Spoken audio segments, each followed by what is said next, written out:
Oh, look at that. Success, 173. That's my lowest so far. Yesterday I woke up at 174. So I'm guessing I just had more water in me or something yesterday morning. I was probably less than 174, but today I am 173, which means I've had a total weight loss so far in 4 full days of 1.6 pounds. I hit it off this morning right when I woke up with some cardio, the highest incline on the treadmill. I did 500 calories today, which took me 50 minutes, and I kept my heart rate at 130. Here we got it, none other than the Power Tofu oatmeal, the spinach, and some Sun Warrior protein. I also had a handful of blueberries.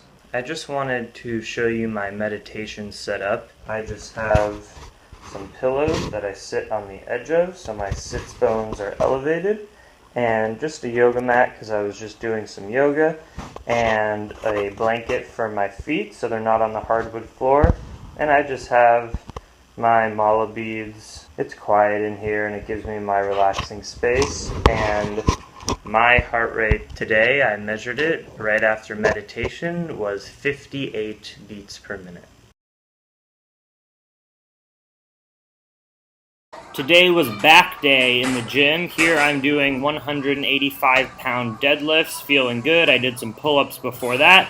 Then I did some underhand and overhand rows on this bar, some seated rows with the machine, some dumbbell rows, and wide grip pull downs. It was a good day. And then I just did a couple bicep curls to engage the bicep, and also pull-ups engages the bicep as well. Just walking back from the gym. I got my Don't Worry, Be Vegan pin. Always got it on. I want to talk a little bit about when you put yourself out as a vegan and you start to be active on social media and Twitter and YouTube and all this stuff, you're gonna get a lot of flack for it. And it's going to be from a combination of people. One, it's going to be from people that have no idea what nutrition is, have never read a study, never read a book, and simply don't like it when people say that they can't eat meat. You don't really have to worry about those people because you can give them easy information to show that you know more than them. Next are the people that sort of graze the surface of reading about health and nutrition, and maybe the first books that they started to read were on the paleo diet or from Weston Price, and so they're on the high-fat, high-protein wagon, and they'll comment on you and try to contradict what you're saying because they've read some information that says differently.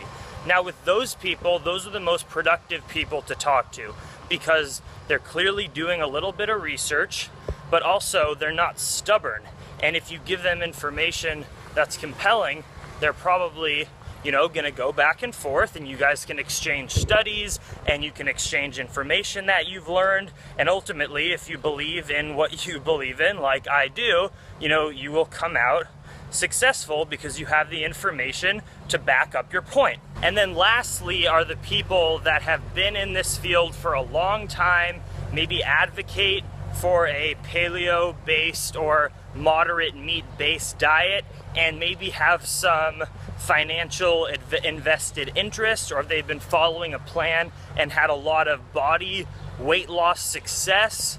And those people that are staunch in their ways, way too stubborn to ever consider an alternative or consider, animal ethics, animal liberation, or the environmental impact of eating animals, those people are sort of a waste of time to spend significant time arguing with, because it's going to be an argument. It's not going to be a discussion. So I get a lot of, comments. I don't want to call them hater comments because it's usually just people, who think I'm making a false point, and they're entirely entitled to think that. But you need to take everything with a grain of salt. If someone says something compelling, then yes, maybe if you have the time, you should respond and try to tell them and articulate why you're promoting this message. But you can never get offended. You can never, be sad or angry when someone says, "What are you talking about?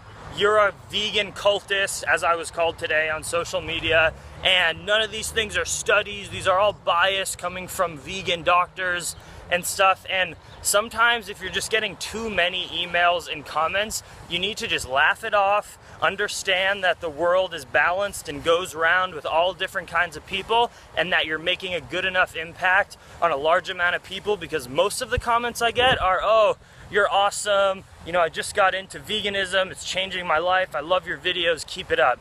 And you just need to have those positive comments fuel you, not the negative comments drown you down. So comment back to as many negative comments you want if you're starting to become, you know, talk about veganism and social media and be an activist, but never get sad, never get angry, and never get offended when, you know, people are commenting poorly on your videos or your posts or anything like that.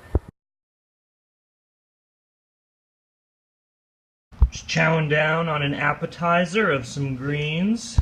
And in the witch's pot, I have some sweet potato, tofu, seitan, spinach, broccoli, black bean goodness for dinner.